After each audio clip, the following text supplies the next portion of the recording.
Salut à toi, c'est Gianni, bienvenue dans ce nouvel épisode. On va aborder aujourd'hui 5 idées du livre Montrer votre travail, Show Your Work en anglais, un livre d'Austin Kleon qui a écrit une petite série de manuels très sympas sur la créativité.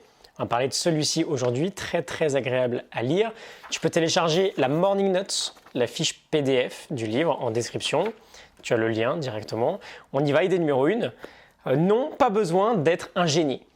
Austin Kleon nous dit, au tout début du livre, de tous les mythes qui entourent la créativité, aucun n'est plus contre-productif que celui du génie solitaire, cet individu doté de talents surhumains qui surgit ici et là au gré de l'histoire, hors des courants et de la tradition, en lien direct avec Dieu ou avec une muse. Quand on croit au mythe du génie solitaire, la créativité devient un art social réservé à quelques grands noms, souvent des hommes morts depuis belle lurette, comme Mozart, Einstein ou Picasso. Quant à nous, le commun des mortels, il ne nous reste qu'à les applaudir. Alors, c'est du coup presque l'introduction du livre. Et évidemment, j'aime beaucoup, c'est l'idée très simple, que la créativité est réservée à tous. C'est pas un truc réservé, c'est pas un domaine réservé à un génie frappé par je ne sais quelle expression divine ou par je ne sais quel talent.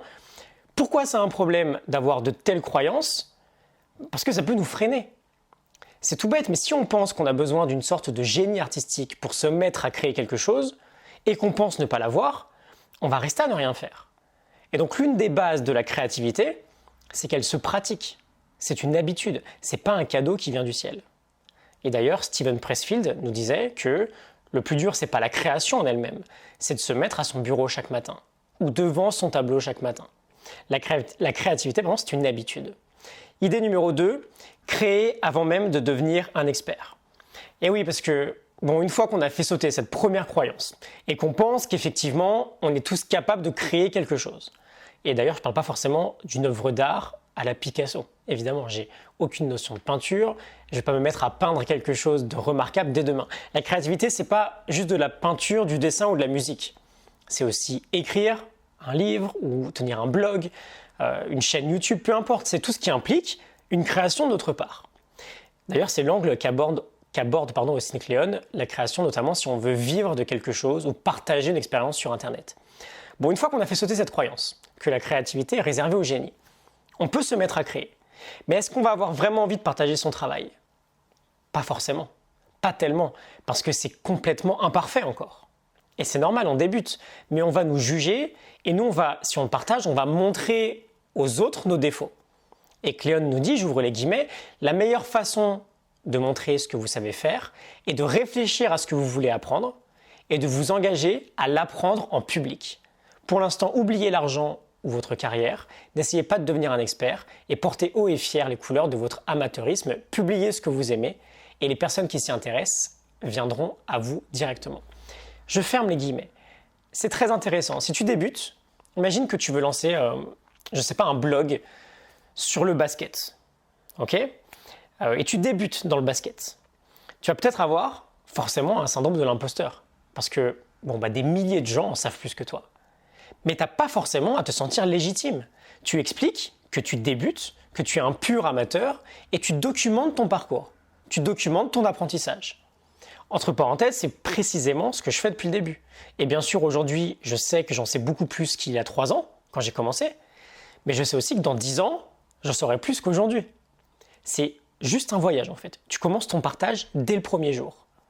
Et donc tout ça pour dire qu'on n'a pas besoin d'être un expert si on veut aider ou inspirer d'autres gens au travers de nos créations. Ok, c'est l'idée numéro 2. On passe à la 3e idée qui est patience, publication quotidienne et gestion du temps. 3 idées en une. La première, le mythe de la réussite du jour au lendemain. On voit beaucoup le succès des gens, mais on voit peu souvent ce qu'il y a derrière. On en parlera beaucoup dans le prochain épisode d'ailleurs. Dans quelques jours, on veut faire preuve de patience. Lorsqu'on se lance dans un processus créatif, c'est un long chemin. 2 petites dédicaces d'ailleurs. Valentin Decker, qui travaille sur la créativité et qui partage chaque semaine sur son blog son long parcours dans le process créatif. Et Rodolphe Dutel aussi, un ancien collègue du Coworking Space, qui disait, ça m'avait pas mal marqué, lorsqu'il avait lancé son projet Remotive, qui a bien avancé depuis, je crois que c'était en 2016 ou 2017, il disait que c'était un projet à minimum 10 ans. Je crois qu'il disait 2017-2027, quelque chose comme ça. Et c'est très intéressant, si tu te lances aujourd'hui, l'idée à retenir, c'est que si tu te lances, tu ne devrais pas t'attendre à récolter vraiment le fruit de ton travail avant un très long moment.